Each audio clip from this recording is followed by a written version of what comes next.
Thank you all so much for getting through the traffic up Newbury Street. It's a major accomplishment.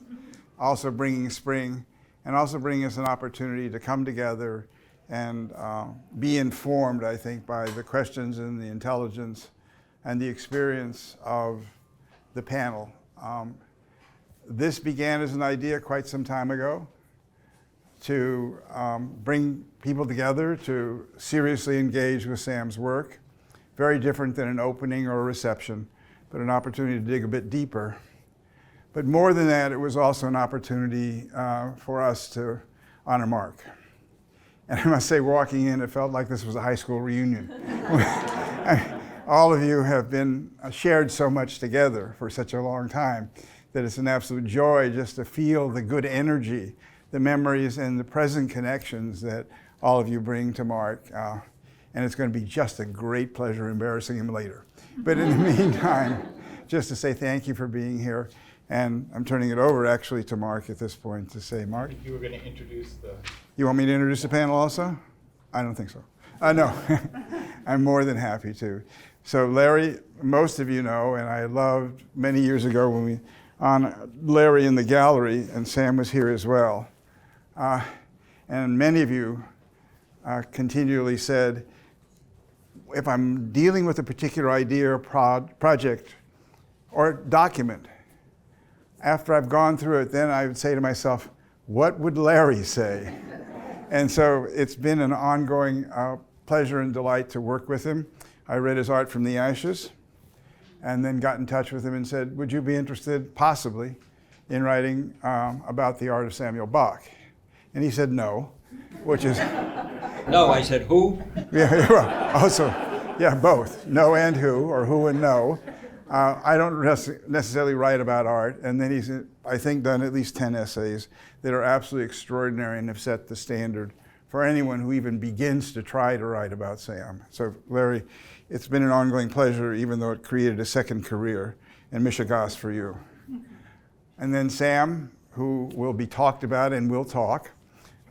Just one brief story that I love. We were together for an opening of an exhibit in Osnabrück.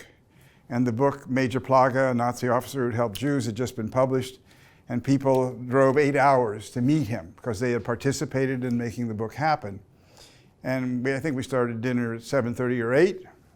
And at 11:30, I said, I'm going to bed.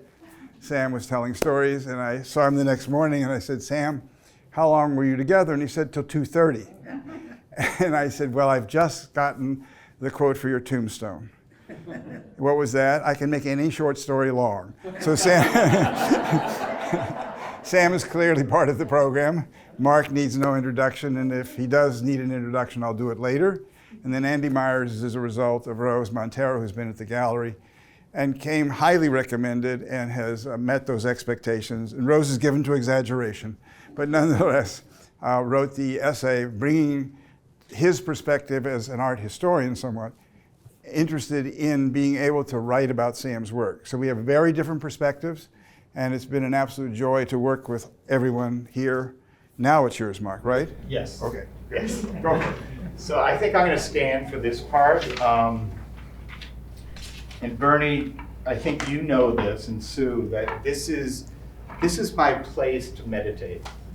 And I'm not a person who meditates. But to be around Sam's work, I come down here a lot. We had 35 oil paintings right outside my office of Sam's work. Anyone who came into Facing History, I would make sure that we would walk through the exhibit and be grounded in what we do in this organization. The people here, I mean, this is incredible. I mean, I know there are a lot of people who came here who are friends of Bernie, but this is like a lot of my different parts of my life coming together. I have friends who are here for over 40 years. I have the people on the board who have traveled and with them and their spouses all over the world. And I have my colleagues from Facing History, and if there's a tribute, it's not a tribute to me, it's a tribute to them. Because every day I wanted to go to work to be with them. They were smart, they were caring, they were passionate about adolescence and about schools. So to have you all here with the teachers that really inform Facing History, through the art, through the literature, through the video testimony, and now a new teacher, Andrew, who I just met a couple days ago, and we spent time yesterday too. The other thing I wanted to say is, it's not just a privilege to be with you on any moment. This has been horrendous for all of us the last 2 weeks. You know, we turn on the TV and we see mass destruction, we see children being killed, we see people being separated and displaced, we see millions of people trying to go to the borders. And so here we are surrounded by this art. And you know, Sam, you remind us to pay attention, to connect the past to today, and to stretch our brains and hearts as we try to make meaning of the capacity of human beings to create and destroy. And so to be in a community in this moment is really important to me, and I hope it's going to be for all of you, because we will be looking at this through many different lenses. Everyone looks at art in a different way, but it screams of today. So, you know, thank you for being here, and thank you, Mary, for putting up with me through 38 years of Facing History and having an open house and just modeling what a good parent needs to be too, and wife, spouse. So whenever I ask Sam over all the years, and Sam, I think we've been doing this. I mean, I think I've had interviews with your, you know, over 40 years many times. One was with Mr. Goldberg, you know, who was in prison for 22 years in South Africa. I was telling someone in that interview, I was in the middle, and at one point during the interview, you just reached out and you held each other's hands, and I was sort of in the middle, you know, but it was the most moving event I think I've had in almost my career. I think Benji, you were there, and Fran, other people. But whenever I ask Sam about his work, he'll always say, and I'll say, what does this mean? I mean, what is the symbolism? He says, well, what do you think? It's what you think about it. So if you look at your program, we're going to do an exercise, and people in Facing History are going to say, well, this is very familiar. I mean, this is a classroom. We're a classroom. So the painting that's right here called Displaced is on the bottom of the piece of paper that you have on your seat. And so what Margot and I know she'll be looking at this video. She wasn't able to come today. But she taught us all the time from when we first started Facing History is that we rush to sort of interpretation too quickly. That what we need to do when we look at anything is to describe what we see. So I'm going to ask you not to put interpretation. I'll stop you if you do. Literally describe what you see in that painting. And just let's hear some, look at it. Pause for a moment. Literal description. What do you see? What's in there? Without interpretation. Mary? Heavy weight. There's a heavy weight. Okay. A broken tree. A broken tree. A body of water. Body of water. A person moving from right to left. Okay. Person moving from right to left. A house. A house With the chimney smoking. with a chimney. There's smoke coming out of the chimney. Can you describe the house a little more, or someone? In a bag. It's in a bag. It's small. Small. Yeah. Mountains in the, Mountains. Can you describe what the mountains look like? they're gray and dark and some clouds are rolling over them.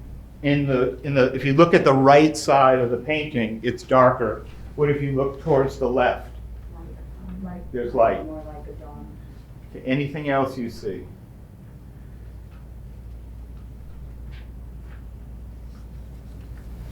The person has a tree, has part of the tree on his back. Okay, so the tree, part of the tree is on the back, It's in the bag. some, and then some is in the bag, It's split. and it's split, they're not attached at all. So he has an eye covered or glasses. Yeah, there's not glasses, but you can't see the eye itself. He has a hat. Okay, there's a hat. Can you describe the hat?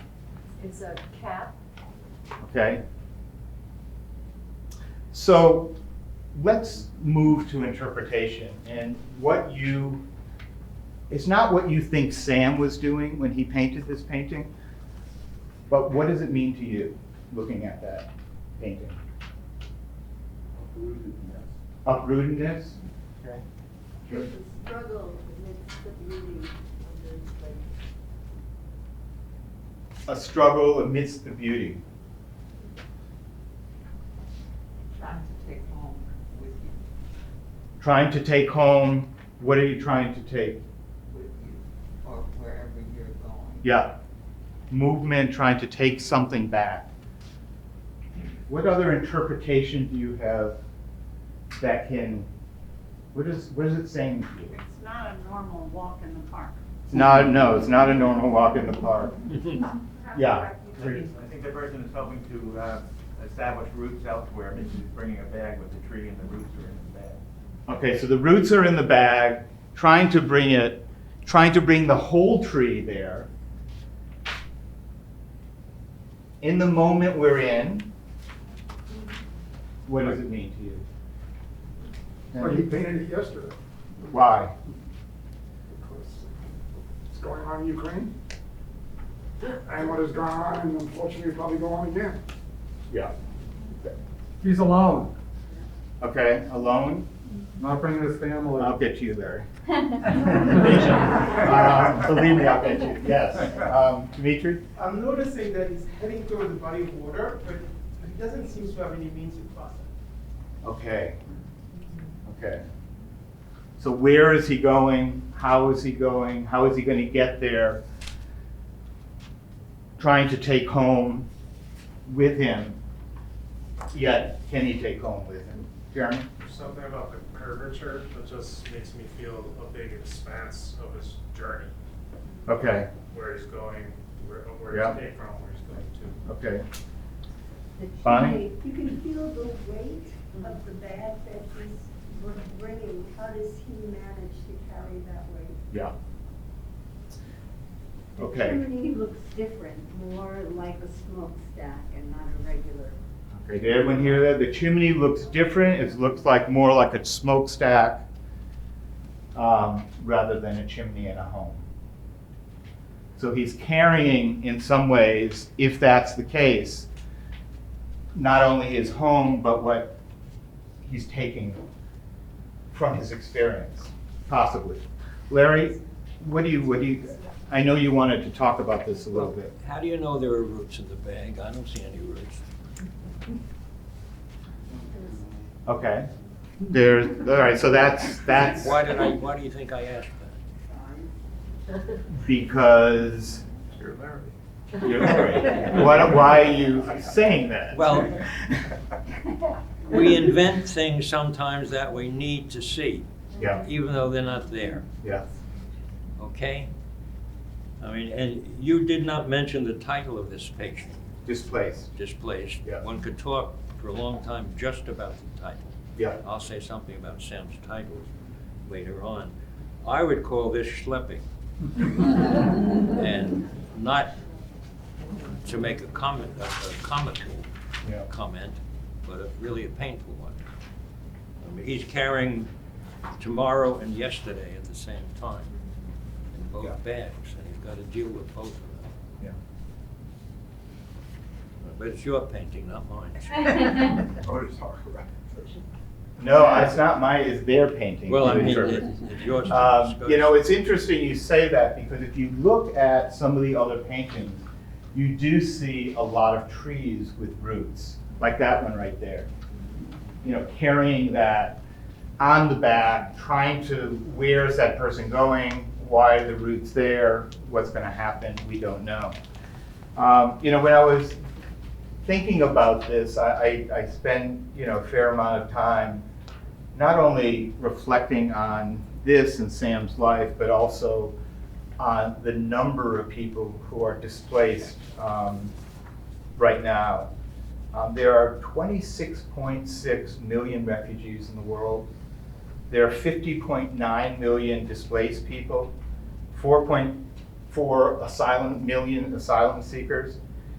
And then there was an Australian think tank that says by 2050, sorry, I'm in your way, 2050, there's going to be 1.2 billion people could be displaced by climate-related issues. And I think as we think about Ukraine, you know, we can't forget about Sudan, about, you know, here's a quote from someone from Syria, a refugee is a person whose soul and everything he loved has been taken from him. A person who has a smile when he cries inside, and a person who has to carry on and pretend everything is okay while the situation is totally the opposite. Being a refugee is not only leaving a country, it is leaving much more than that. You leave everything and remain empty. You sleep and wake alone as a stranger. So Sam, I want to move this to you.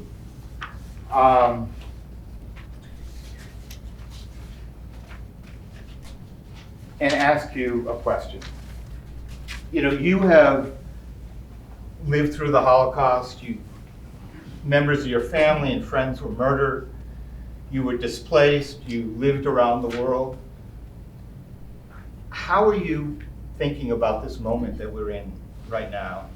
And go from there. Well, I'll get up so you can see me a little better. Well, when a child is born, when a baby is born, little by little it starts to look at the world and discover how it is. You're a small child, you understand what is normalcy. I was about 6 years of age when the war started, and I was about 15 when I arrived to Israel into what was then supposed to be normalcy. Of course, it was not very normal because it was very complex, a situation into which we arrived. So what I have learned when I have established the canons of understanding of the world is that the natural state of the man is war, that the natural state of man is moving from one place to a place, is getting into one language and then to another language and so on, and adapting. When I became more or less an adult, I learned about the Holocaust. When I was in the Holocaust, I was as innocent and as ignorant as Anne Frank. She had no idea she was in the Holocaust, although later her book sold very well because it was a kind of a non-overly shaking way of introducing people to the story of a child that was maybe condemned and so on. So it is really extremely difficult for me to put in a few words how it is that I have put that experience of being born, of growing up, of realizing how the world is made, of what are the canons of good and evil and this and that, with what I have learned to think about it later and then integrate all of it and make a kind of a sense that I live in a world which is somehow telling me prepare for the worst. So Ukraine for me is extremely painful because I don't know. This morning I saw a dead woman and two dead children in an image of on my screen, and I was in Vilna. I was in Vilna in '44. Only that there, where when I came out with my mother into the street, there was more than just one woman and two children killed. Lots of bodies of soldiers and so on. And this was kind of what humans can do. So I think the expectation for humans to live in peace and to respect each other and so on are an incredible luxury, an incredible privilege. The normalcy is that they will just get at each other and try to kill each other. So it's, I am saying all this in order to tell you how very difficult for me it is to say that. I told it at the day there was a reception here 2 days ago. For days before that, knowing that I will have to come to the opening of my show, at the same time when on the television were running the images of Ukraine, it brought me back to Vilna when with my parents, and I was then 9 years of age, I went to the opening of my exhibition in the ghetto of Vilna. And we had to go through a courtyard in which there were hundreds of people brought from a small ghetto that the next day would be taken to Ponari and executed. And I saw these hungry people, dirty people, they were all like garbage, and I somehow feel strange. And it's only years later that I realized how incredible our life is, how it hangs between such extremes. And I must say, although whenever I had an exhibition anywhere, and I have hundreds of openings and so on, I always have the sense that there is something almost unreal about this privilege of creating paintings and showing to people something from my life, of what I remember, and then the reality, the reality for remaining alive, for surviving in a place where monsters have their fingers very close to buttons that can finish everything. So what can I say? I mean, all I can say that I'm very, very, very privileged. And, you know, I grew up with very many languages, and you call, in Hebrew, a bottle is a bakbuk. A bakbuk. And I am celebrating here a bak book. The two parts of my bottle are here. And what I'm doing actually is I am putting a message into a bottle many, many, many times. I have done it almost 9,000 times. And I'm sending out the bottle with the message, and I am amazed how many people have found the bottle and have opened it and have read my message. So this is my privilege. So, thank you.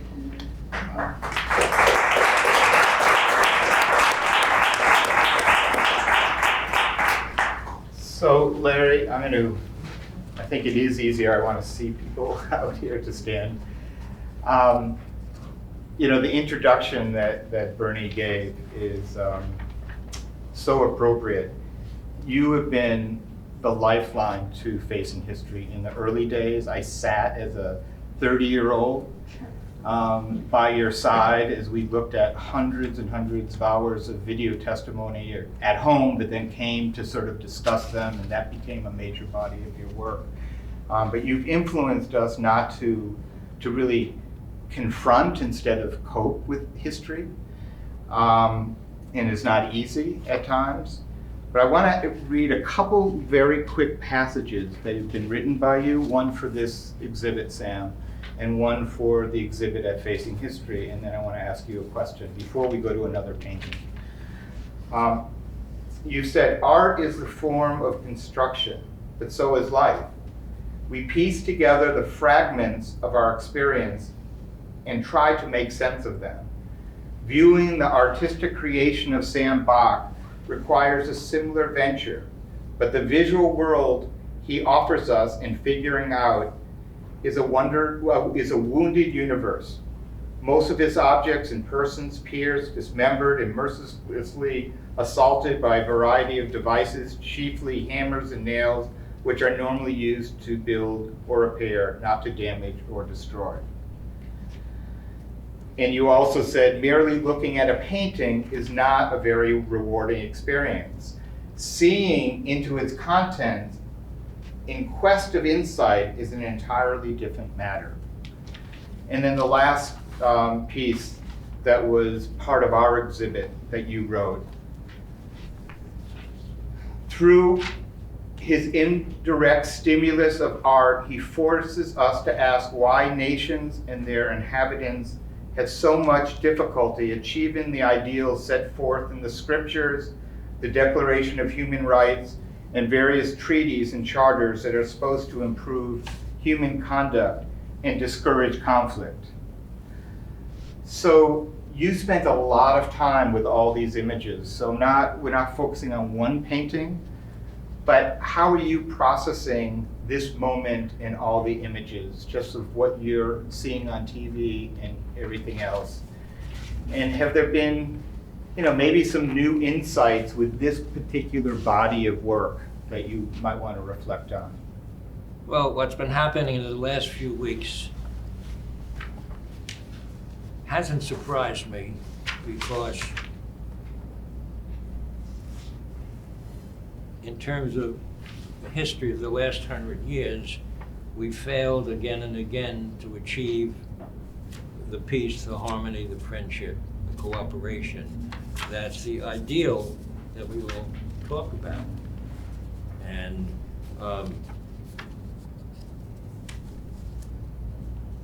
I've been saying for a long time, Timothy Snyder, who doesn't steal from me, but he wrote a wonderful op-ed piece in the Globe or Times last week, comparing what happened in 1938 with what's happening today, and marveling at the response of the world.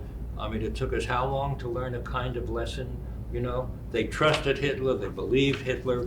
He only wanted to help the Germans in the Sudetenland. He wouldn't do anything more.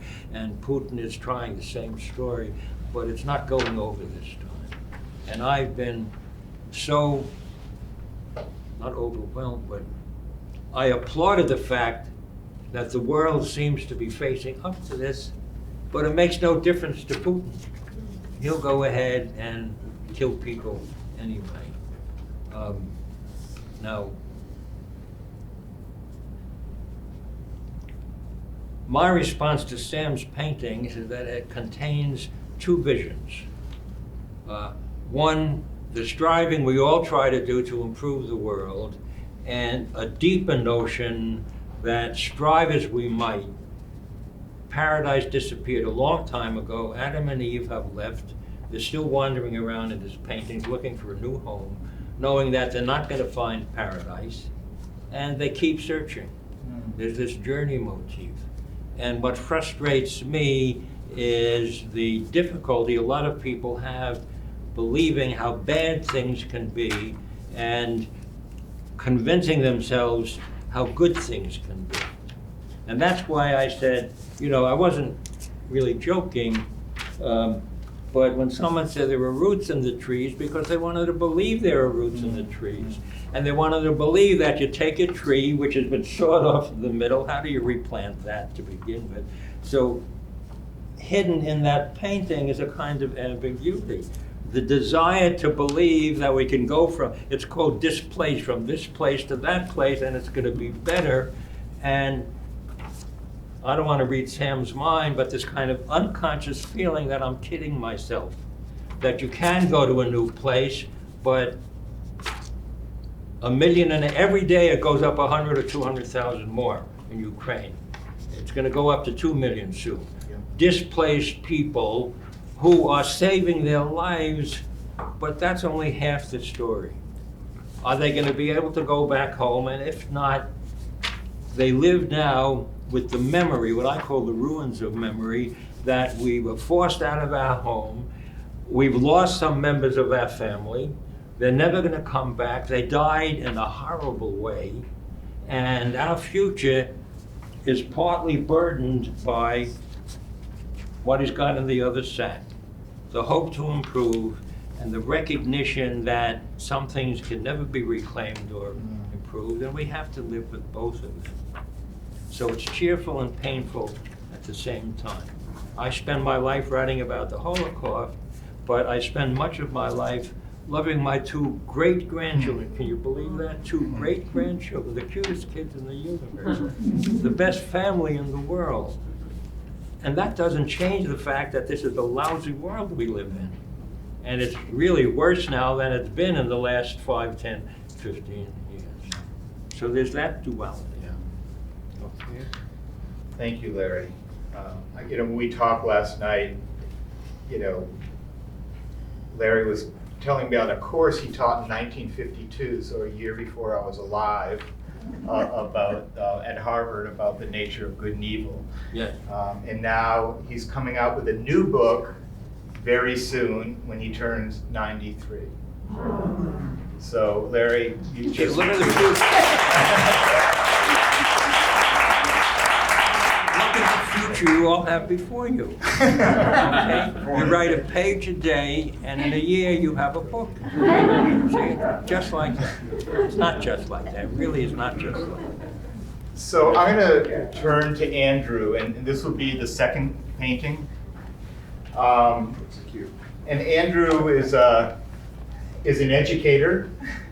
He taught high school. He's taught in college. He's an urbanist. He's sort of a very Renaissance man. He has that in his. He exudes it. When we talked a week ago, and I said, "What painting do you want to show?" It was a really interesting discussion. He chose 2 paintings. We landed on this. And I said, of all the paintings in Sam's work, why? And he started to do, which he will probably do, a whole analysis of the painting. And I said, I know, I can see that. I didn't see what you see, but why did you choose this painting? And then he will tell you now why. So you might want to stand up. First of all, the quintessential tough acts to follow. I'll do my best, and thank you for that introduction. Of course, we're all, the master teacher here is Sam, so we're all here as learners, and I want to jump into your insights into the painting first. But both of my parents were psychoanalysts, but it took Mark to throw me on the couch and figure out why I chose this painting. So I went into a whole spiel about the historical, references to the Bible and references to the St. Louis and and the art historical to Cezanne, and that's why I was interested in it, and Sam's story and how it overlaid on stories from my family, and then Mark asked me, why did you choose this painting? I said, well, it's interesting. Now that I think of it, there's this boat in there, and my mother escaped in 1938 with her family. They weren't allowed to bring any of their money out, so they spent what they had that they couldn't take out with them on first-class tickets on the Normandy, which is not your typical Holocaust story. And so I suppose. And Mark's like, you buried the lead. I wouldn't be here if not for that narrative of journey, that narrative of escape, right? And so there it is, and I do think taking off from what you just said, Larry, that I think what attracted me to this work and to so many of your work, Sam, is that ambivalence or ambiguity or duality between hopefulness and not so much despair, but hopefulness and acceptance of suffering, or at least acknowledgement of suffering.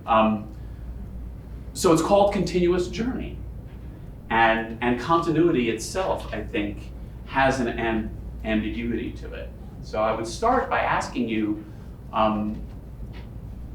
do you find the notion of a continuous journey to be a hopeful notion, or a pessimistic, an optimistic or a pessimistic notion? A journey that is continuous. How many for optimism? Who wants to speak to optimism? Yes.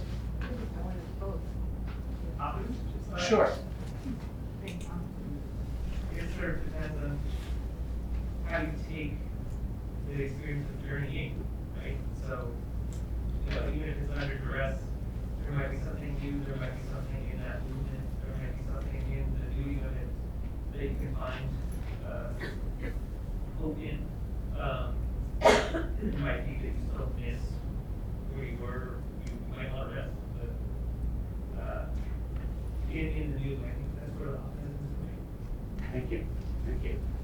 I actually focus a lot more on the idea of continuous, not about journey, you know what I mean? And endings are places that people more despair, or harshness, or sorrow in an end. And so the idea of something continuing on, I think, would provide a lot of optimism. There's always the possibility, right? When you're continuing your journey, there is always the possibility of amelioration, of improvement, of finding what it is that you're looking for. Does anybody want to speak to the less optimistic? It's exhausting. Yeah. I mean, it's tiring. We talked about roots before, and this idea of not being able to settle, or not knowing if you found where you want to be. I think as someone in my 20s, there's like a lot of people who say, you're just starting your journey, and that's I'm tired already. Yes, and it's never ending. Yeah, I mean, and like never ending. it's a back and forth. It's a back and forth. Yeah, very much so.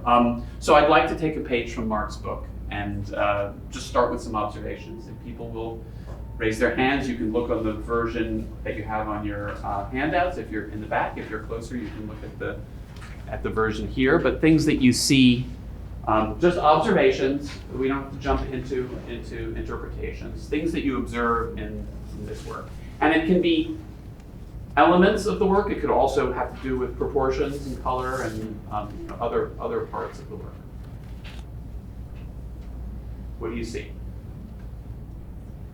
Yes, ma'am. The suitcases are very heavy. Heavy suitcases. Okay, thank you.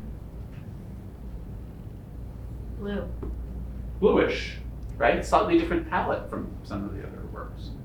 My comment similar that the tonality is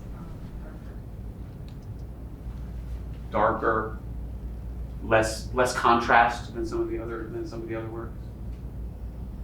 Any other observation? What do you see? What are some of the elements of it? Yes. There are all these blocks, that might have been part of a building or something that are sort of smoothed out. Yeah. So you see these squares, these cubes. It could be a destroyed or dismantled structure of some kind. Yeah. You don't see any water on the sides of the boat. It's a landlocked boat. Yeah, and it's being drawn into the landscape, right, or trying to emerge from the landscape. Yes. There's light beyond the mountain. Yeah, so it's a glimmer of a kind of transcendental light peeking around the mountain in the distance. One or two more. You may move into interpretation. Yes. The figure looks like he's made of the same material as the ground itself. Absolutely, he's rocky. He's sort of has the tonality and the way that Sam paints it. He's emerging from these rocks, and one of the narratives that I was trying to develop in the essay in the catalog is that the figures that we see in this set of works exist on a kind of spectrum of dismemberment or of disintegration. And this one of the reasons why I think I chose this, aside from the psychoanalytic, was this is one of the most integrated of figures. And generally speaking, I don't know maybe I can pose this as a question. What might you experience as the difference between a figure which is integrated and whole, and what that kind of figure, what is possible for that kind of figure, and the figures which are flattened or dismembered or or broken in a variety of ways? What might you hope for this kind of figure as opposed to those figures? Yes. I guess I would hope movement, because it seems so frozen to me, at least the figure. Unlike the first painting that we looked at, where I can see movement, to me, this figure seems stuck. Yeah, so ironically, even though he's a more integrated figure, because he has that stone-like quality, it's his wholeness that's holding him back, because he's attached to the stone. Any other interpretations of what you see? I may be getting a little bit sorry, the big part of that, but it's very blurry, it's very blurry painting in a lot of ways to me. I can't find like where the figure ends and begins, so that's just like disorienting. It's not blurry, but it's sort of that same feeling of blurriness. Yeah, like an ambiguity. It's Right. not, there's a lack of clarity that you have to wrestle with. Is this person detached or attached? Is he part of the landscape? Is he distinct from the landscape? And what's going on in the other parts of the landscape? Yeah, I think there's to me, a similarity between the two paintings, and that they're individuals and kind of going someplace without any family, maybe following behind or trying to get to wherever it is in the promised land where maybe the rest of the family may be there. So there's a similarity between the two of them. Absolutely. Yeah. We don't see a face. We don't see his face. So we have to imagine, based on us, I guess, what the expression on that face might be, whether it's yearning or whether it's sadness or whatever it might be. Yeah, and we do see faces in a lot of Sam's figures, and some of them are specific types. There's the artist, who can be seen as some version of Sam. There's the magician. There are, and this one we have to guess at that. And it universalizes the figure, right? But it also raises a lot of doubt and questioning. What's my timeline? Like another minute or something. So I want to pull out a couple of other aspects of the work. Larry, in his essay, does a very nice job of detailing the narrative of the St. Louis. And so one of the things which brought me to the epiphany with Mark was the interpretation of that ship as the, again, that ambiguity, the hopeful escape from the Holocaust, from Europe, of the St. Louis, which, as you probably know, 900 some odd passengers expecting to be able to land in the United States, not accepted in America, tried to land in Cuba, tried to land in Canada, had to return to Europe, and the passengers were sent to a variety of different countries, and over 200 of them lose their lives in the camps. So hope and despair at the same time, in that landlocked ship, but then also the biblical, sort of inference. There's your Ararat, as it were, right? The ark, not on Ararat, but stuck embedded in the rock. What is the role of any sort of divine presence in all of this? Is this retribution for our own acts, or is this an expression of a world, of a godless world? And then finally, the suitcase. What is in the suitcase? Is it memories? Is it plans? Is it actually art supplies, so that the artist can help rebuild a world or create a world that might heal the world, tikkun olam. And I'll just end on that personal note, since Mark sort of forced me into it. My cousin, whose great-grandmother came to America with my family, discovered about a year ago in the attic of my uncle, who has passed away, the suitcase of her great-grandmother, Rose. Rosal. And she's making a documentary called Rosal's Suitcase. And in the suitcase were all the papers which made it possible for her to escape Austria. And so for me, that suitcase is Rosal's suitcase. So thank you.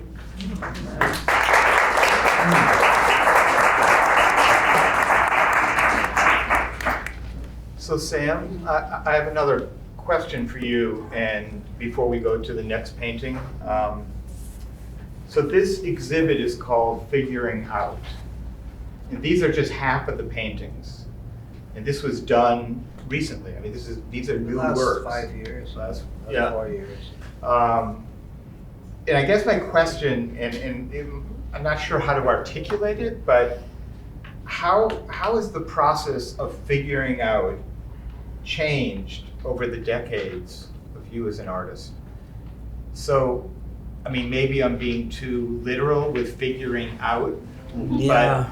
but Well. you're, yeah, just go. Well, there's I mean, maybe it would have been better, the title, if it had a question mark at the end. Because there is no way to figure out. There is no way to figure out. And I'm always very happy when people go into the details of meaning in my paintings like you did, because I must say, I'm not creating puzzles for which there are given answers. What I do, I mean, for me, when I come in here, there are so many windows here, so many windows that look upon this one world, the world which is my world. People sometimes think that I kind of come to a painting and I have a clear idea what I want, that I have already figured out what it is that I want to paint. But actually the process of painting is the process of figuring out what is it that I'm trying to say. And I think that whenever I remember myself painting, it has never been a kind of an intellectual process. I have a wonderful partner, I said it already before, which is my subconscious. And all I have to do is to let it somehow come out, but not consciously, not thinking about it.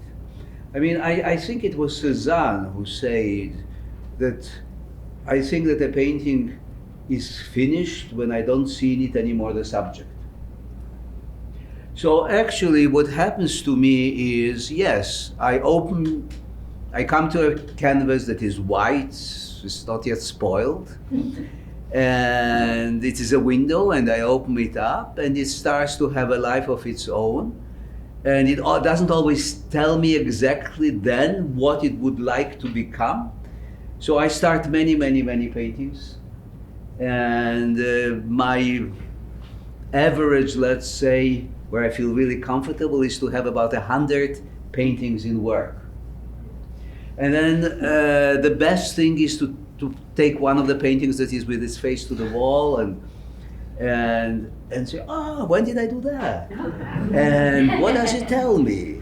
And what would it like to make a little deeper, and so on.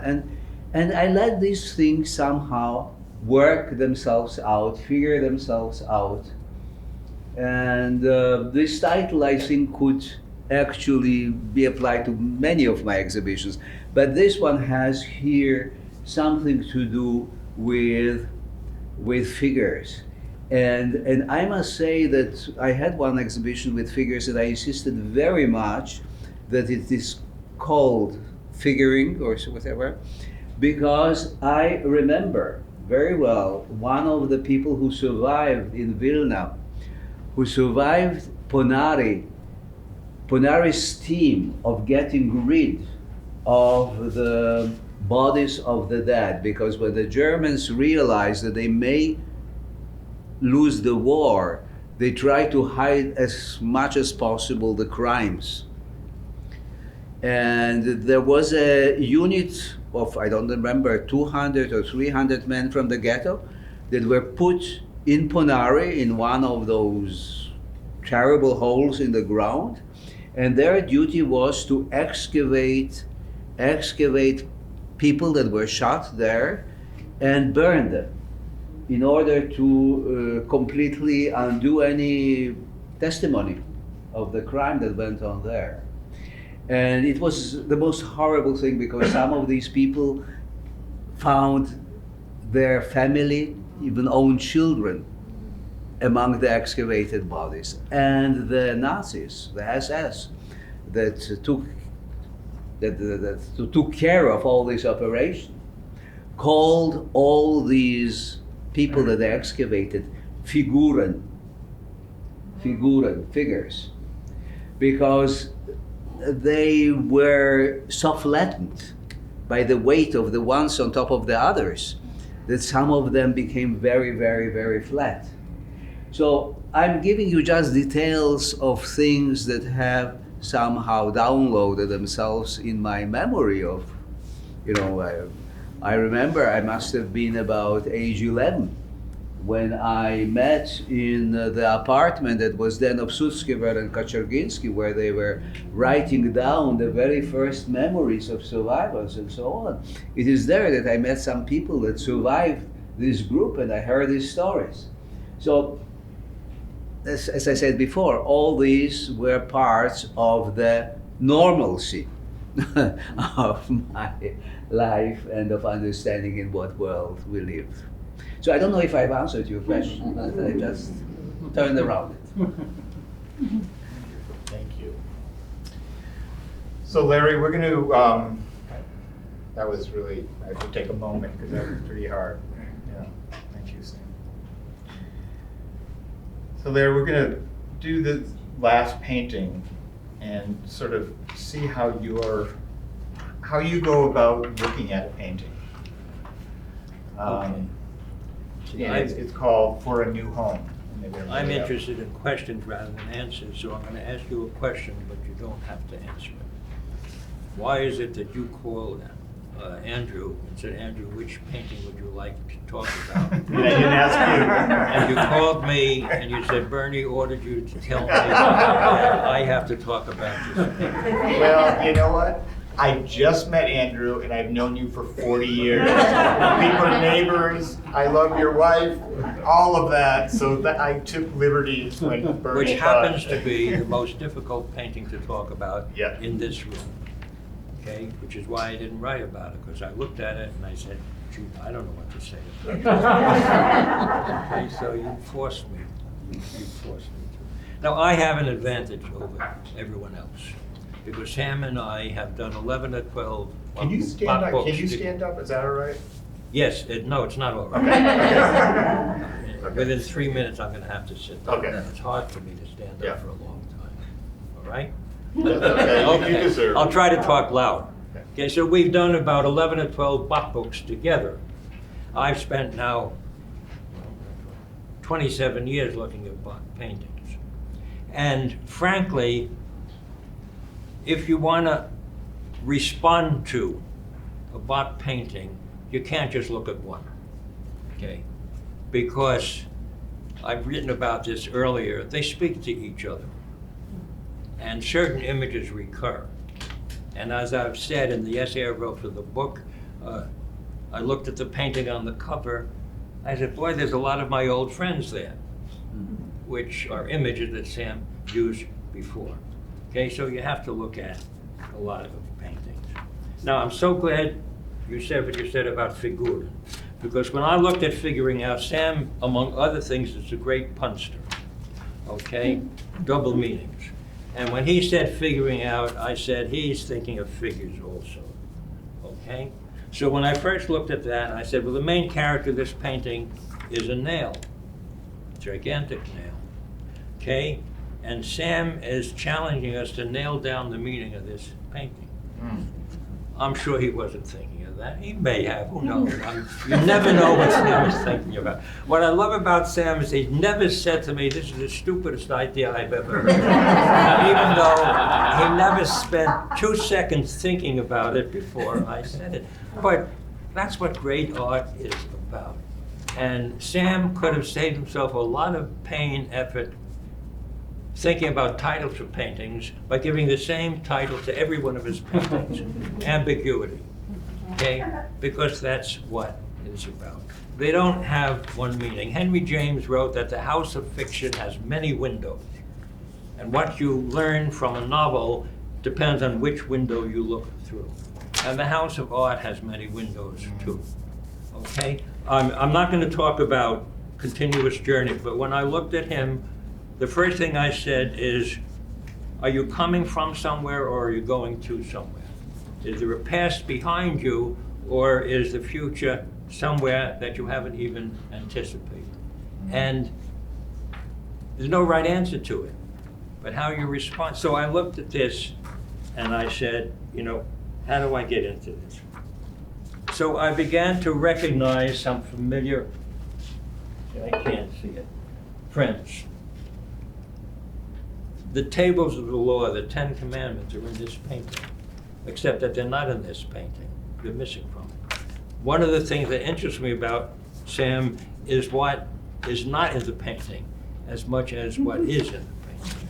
A lot of his paintings continue outside the frame. And you got to say, where do those ropes go, or whatever it is that's going along outside the painting. But the thing that struck me first is that there is no vista in this painting. You look at the other two, and there's a natural landscape in the background. Here, there's a little bit of cloud, but there's no sunset, there's no sunrise, and there's no landscape behind us. He thrusts that at you right in your house, in your face, this destruction of a house, of houses, of a community. And there's no way to escape it. Okay, so this destruction is the first thing that strikes me. Then I look at the tables of the law. And I say, he's done that before, but they're blank. In the very first series he did, Landscapes of Jewish Experience, he has these 2 enormous tables of the law, 5 feet by 6 feet, this painting is. And the letters, Aleph, Beit, are floating away from it, okay? God gave Moses those commandments so that he would protect the people of Israel. They worship him. Now, if you look at that, there's nothing there, but if you follow a curve from those blank tables of the law up through the head of the hammer, there's a chimney. Now, chimneys in Sam's paintings are never just signs of domestic tranquility with smoke coming out of it. Okay? There's another chimney that we all know about. Okay? And the fate of the Jewish people during the Holocaust ended up coming out of that chimney. And I'm not making that up. When you interview Holocaust survivors of Auschwitz, they say after they were separated, women and men, children, they were told they were going for a shower, and then they would have something to eat and they'd rejoin their family. The people who were sent to the right to work get into the barrack and they talk to the people who are there and ready, when are we going to see the rest of our family? And invariably they say the same thing.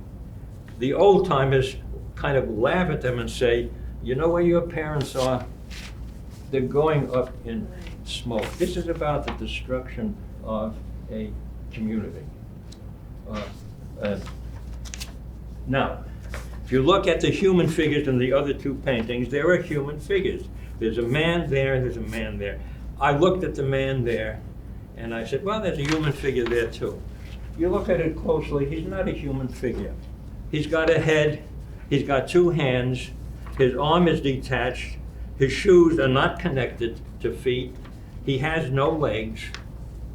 So what does this loss do to the human figure who is holding a little house and is thinking about a new home? I looked at that title, For a New Home, and I said, that is evoking something in me.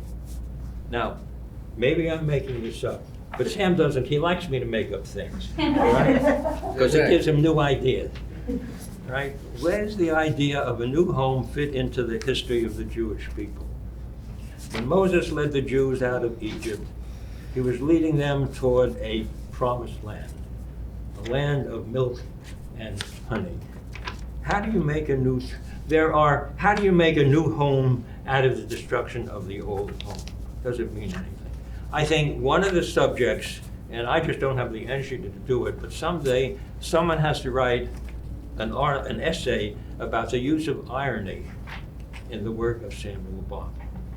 Because there's a contradiction between the promise to lead the Jewish people into a new home and this other journey where you leave your home to a place which we all know where it led, to the death camp and the destruction of the Jewish people. So when I look at this painting, I see a paradox, okay? A promise unfulfilled, a hope to, for a new home. What does that mean? How do you build a new home out of what was the old home?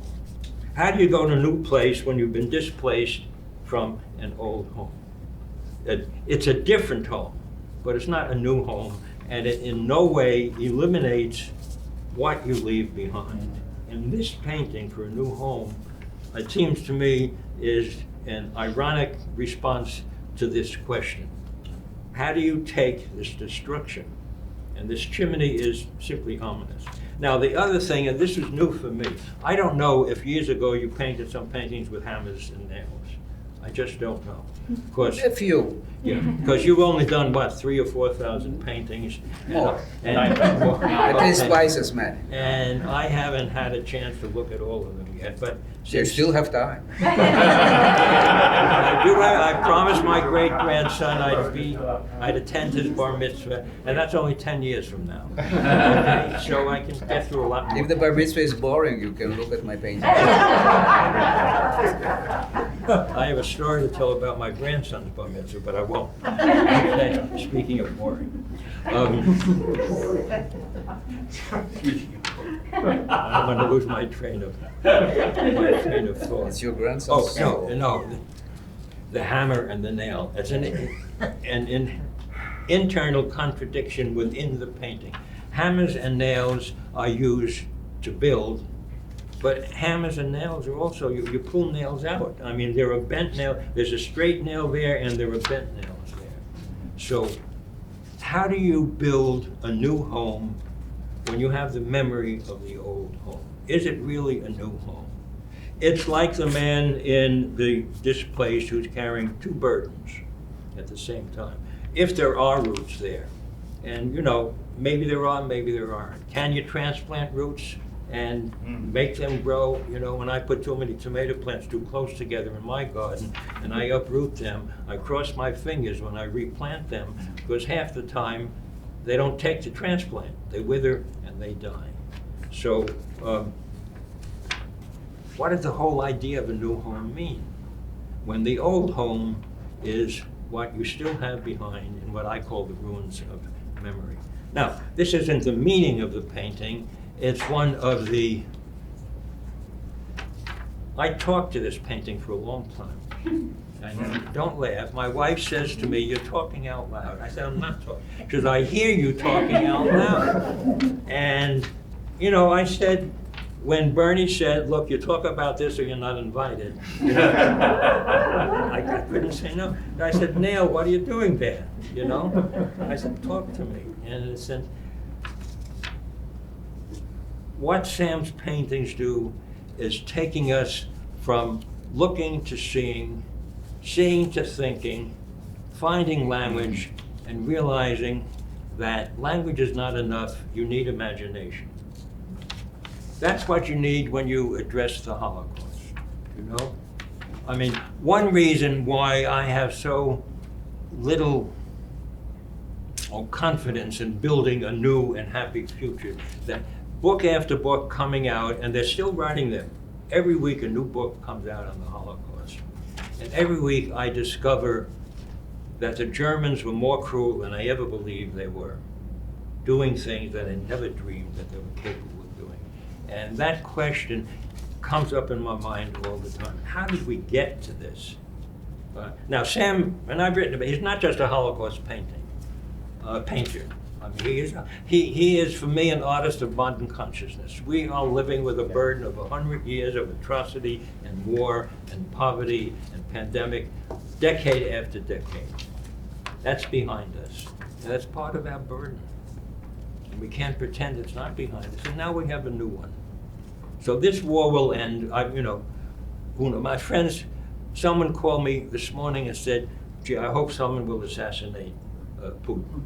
I mean, I'm not in favor of assassination, but if someone had assassinated Hitler, and they tried plenty of times and they failed each time, a lot of lives would have been saved.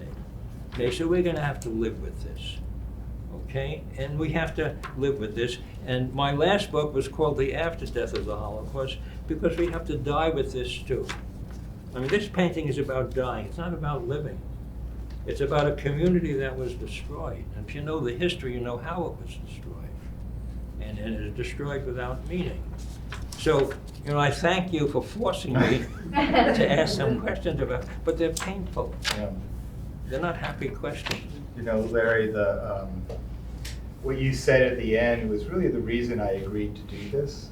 When you said, this is art, the art of modern consciousness.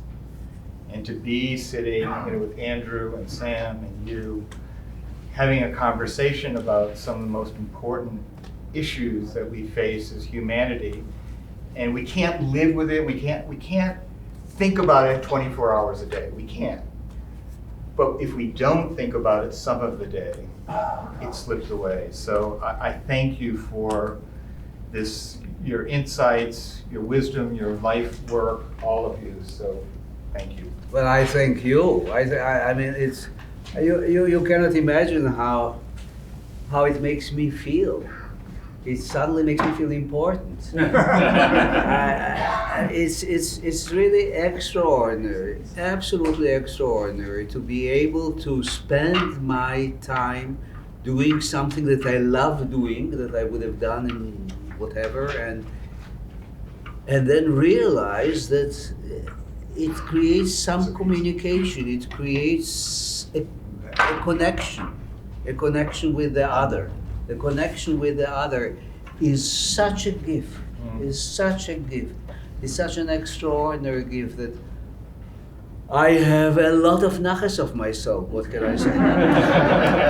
Well, I say to you, bis 120, because I am convinced that the day will come, I won't be around anymore, when you will be included among the great painters in history. You've achieved something that people haven't recognized yet. I have already a little cloud ready to hold me and wait for that moment to look at it. Yeah. Very. So first, I think everyone, we just need to thank you.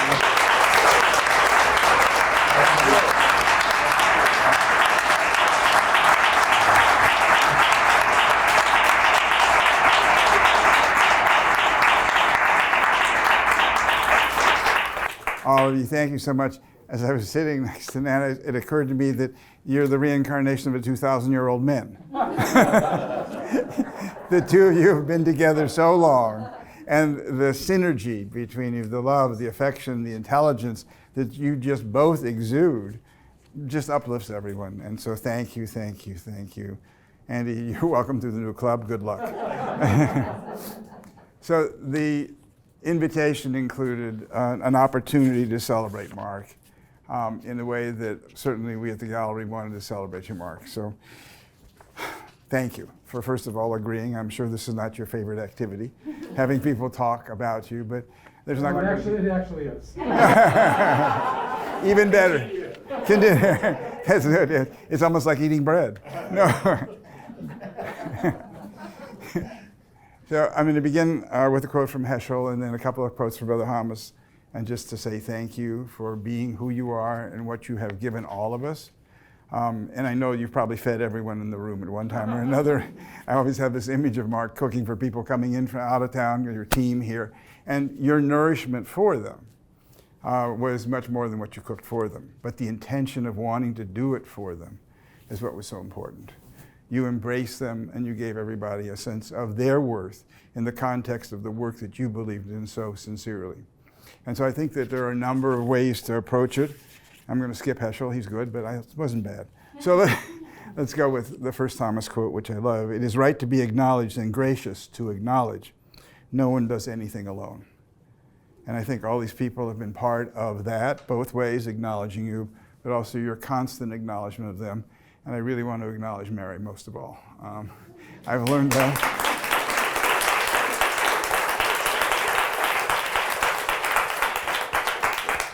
I usually do it for Jose. She's not here tonight, but she also gets full credit for Sam's behavior and accomplishments.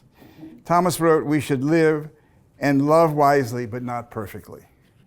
And I also love that because there's a constant search, not for perfection, but do it wisely, and that is what you have done. The way that you have handled yourself, the way that you have related to each and every one of us, and so many thousands of people, teachers and students across this country and across the world, will and has made a difference. It doesn't show all the time, as Larry will remind us, but at the same time, it's so critically important to be a continuing teacher. And now in your dotage, in your retirement, you're choosing to continue to want to engage with those things that do teach, that do enlarge, that do make life better for all of us. Thomas wrote, this is related to art, but I really believe it is how you function. Art is not an occupation. At some time it becomes a state of being, becoming something from which you can never retire, an interior bush that never burns out. And I believe that your commitment to humanity, to making this a better world, to making us better people, will never burn out. And it is an excitement, I think, for our staff to know you, for all the people that you've encountered over all these years. You live and breathe what you believe. And what a privilege it is for all of us, I think, to have been part of that process. And finally, there are two more. One is, Thomas said that there's a sign of a great soul, two signs of a great soul, gratitude and generosity. And I think if there is a great soul in the room, it certainly is you. You've always been gracious and grateful to others, but you've also been generous and kind and wonderful to them. Love goes out from you and love comes back to you. And I think this room and everyone who's here symbolizes that love. They share it with you, they return it to you because you have given it to them. So what a privilege, I think, for all of us to have this opportunity to celebrate you. Finally, and I think this is what the show is about, what the gallery tries to be about many times, we're not really whole until we take on responsibilities for others and for the whole world. And I think that Sam has really done that for us, has provided us with an opportunity to be challenged so that we can then participate in the small way, if we can, to improving this world that we live in. So Mark, in addition to everything else, it's our joy to give you one of Sam's paintings that was made for you. You don't get the curtain. And I specifically had asked Sam, and the nice thing about this, and this is not fair to Sam, but it's my fault, your name is misspelled. So I wrote it with an I because I just wanted to take away the German nobility from your name, which was the Y at the end. Because originally I knew it was written with an I. Yes. Yeah, so I corrected it. And